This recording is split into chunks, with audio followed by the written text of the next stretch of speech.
Primeiro Jornal. Tirol FM, com as primeiras informações do dia. Quarta-feira, 26 de março de 2014. Bom, o que também está acontecendo é a campanha nacional, a Estela pode me corrigir se eu estiver errado, com relação ao HPV em meninas de 11 a 13 anos, a vacina contra o papilonavírus humano. Estela, bom dia, tudo bem? Tudo bem, Vini? Bom dia, ouvintes da Rádio Tirol. Estamos aí novamente para dar um esclarecimento sobre a vacinação, né? Quando o assunto é saúde, a gente recorre à Estela, né? Que bacana. Bom, Estela, você que é enfermeira, gostaria que você falasse um pouco para a gente justamente o que é esse vírus, se ele é recorrente só em mulheres, né? Se ele atinge só o público feminino, e gostaria que você falasse um pouco para a gente dessa função da campanha, justamente abordar pré-adolescentes, quase crianças ainda com 11 anos, exatamente, mas de 11 a 13 anos, e alguns assuntos que foram trazidos à tona, justamente se pergunta por que essa faixa etária para uma vacinação desse âmbito no Brasil? Bom, o HPV é um vírus que atinge todas as pessoas, de todos os sexos, tanto homens como mulheres. Bom, bem lembrado. Isso. E então, como a gente sabe que existe em torno de 150 tipos de vírus do HPV, e desses 150, 12 podem causar câncer, verrugas genitais, né? Então a gente conseguiu dessa forma, né, pelo Ministério da Saúde, de uma vacina, né, que contém 4 tipos desses 12, tá? Que são os que mais aparecem na população, né? Sendo que 2 deles são os causadores de câncer, né, de colo de útero, podem também causar câncer de ânus, de vagina e de vulva, né? Então, esses 2 vírus são chamados o 16 e o 18. E a gente tem ainda o vírus 6 e 11, que são os causadores das verrugas genitais, né? Então, tanto o câncer como as verrugas podem atingir tanto homens como mulheres, né? Por que foi escolhido a faixa etária de 11 a 13 anos? Em função de que essas meninas, provavelmente, né, não iniciaram ainda sua atividade sexual, né? Sendo assim, elas nunca tiveram contato, né, com o vírus, né, do HPV. Dessa forma, a gente tenta fazer com que ela desenvolva, né, pelo seu sistema imunológico, pela ação da vacina, uma proteção, os anticorpos, né, uma proteção contra esse vírus. No momento que elas entrarem em contato com esse vírus, elas vão ter a proteção. Esse vírus, ele se dá, o contágio se dá só através da atividade sexual? Não. Na verdade, ele pode ser transmitido por contato de pele infectada ou mucosa infectada. Claro que a gente sabe que o maior, né, contato, o maior contágio é pela atividade sexual. Muito bem. Esse período dessa faixa etária dos 11 aos 13 anos foi escolhido simplesmente justamente em função da questão de que se pressupõe que as adolescentes estão começando a sua atividade sexual, e por que a vacinação é feita só em mulheres, se os homens também podem desenvolver o vírus? Eu ia justamente falar agora sobre isso. Na verdade, assim, os homens podem fazer sim a vacina, né? Só que o Ministério da Saúde não está fornecendo, porque a vacina ela tem um custo muito alto. E o que eles explicam? Que, na verdade, se a gente tem as meninas imunizadas, né, com isso vai haver uma circulação menor do vírus dentro da população.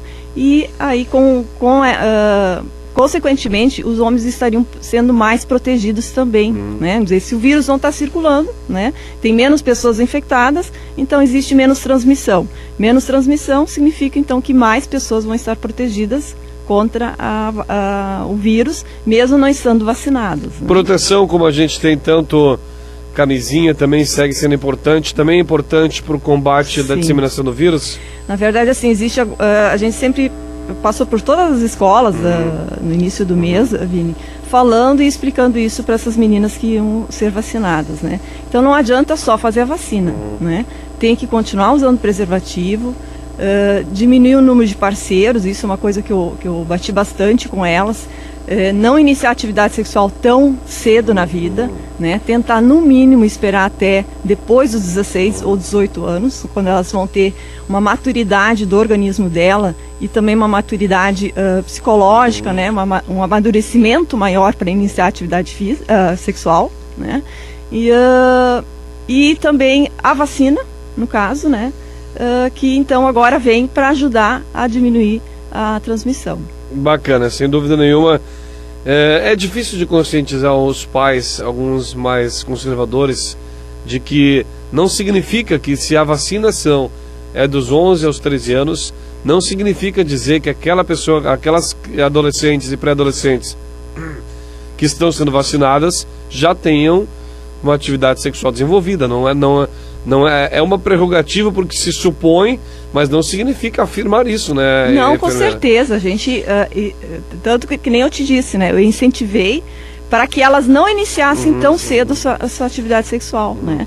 Porque como o organismo delas ainda está imaturo, está em formação, elas têm uma probabilidade de adquirir doenças sexualmente transmissíveis muito maior do que uma mulher adulta, né? Então, ao contrário, a gente orientou elas que elas realmente retardassem esse momento, né? E que elas estavam sendo vacinadas, né? Já para evitar que elas contraiam uma das doenças que são transmitidas pela relação sexual. Só que existem bem outras, muito mais doenças do que essa. Exatamente. Né? Bom, a vacinação contra o HPV começa aqui no município, vai de 24 a 28, portanto nessa semana. Isso. E a vacinação é 3 etapas, são 3 etapas, né? Uma vai ser a próxima em setembro e a próxima dentro de 5 anos, é isso? 5 anos. É esse esquema que o Ministério orientou que fosse seguido, né? Porque eles viram através de estudos que dava uma melhor resposta, né? Na formação dos anticorpos, aplicando dessa forma, né? Existe a vacinação pelas clínicas particulares, ela é feita num esquema um pouco diferente do que esse. Mas em cima de estudos eles resolveram fazer dessa forma, né? Bom, como vai funcionar aqui no município, Estela? Como estão organizados os postos de saúde, os ESFs? De que forma a população de Teutônia, essas pré-adolescentes que são público-alvo da vacinação, como está sendo organizado esse procedimento aqui na nossa cidade? Cada escola que está em um bairro, né? O posto daquele bairro vai à escola vacinar essas crianças. Né, essas meninas, né? Então as escolas já foram informadas da data, né, que o posto iria até a escola para fazer a vacina, e isso está acontecendo durante essa semana, né? Quem não quer vacinar na escola, traga então ainda essa semana sua filha para ser vacinada no posto de saúde do posto que está fazendo esse atendimento. Existe a possibilidade de não querer vacinar, de se colocar contra a vacinação? Sim. E isso pode ocorrer? Pode ocorrer, mas aí o responsável, né, ele tem que assinar um termo de recusa, né, que não quer que a sua filha seja vacinada, né. Mas mesmo assim a gente vai entrar em contato com essas pessoas para ver quais são os motivos que levaram elas a não querer a vacina, porque é uma vacina que a gente já estava batalhando há muito tempo que entrasse na rede pública, né. Agora que a gente recebeu, eu acho que a desinformação não deveria ser a causa para haver essa recusa. Né? Sem dúvida nenhuma, a questão da desinformação, e tenho certeza que vocês vão conseguir costurar muito bem. Falando da vacina, costurar muito bem esse contato com os pais responsáveis. A vacina tem uma contraindicação? Ela dá alguma reação depois de efetuada? Como funciona esse plano? As reações são normalmente brandas, né? São reações locais, com um pouco de dor no local da aplicação, que pode se manifestar no dia ou no dia seguinte, né? A aplicação da vacina. E as reações mais raras seriam reações à composição da vacina, né? Que a gente não teve nenhum relato até agora, né?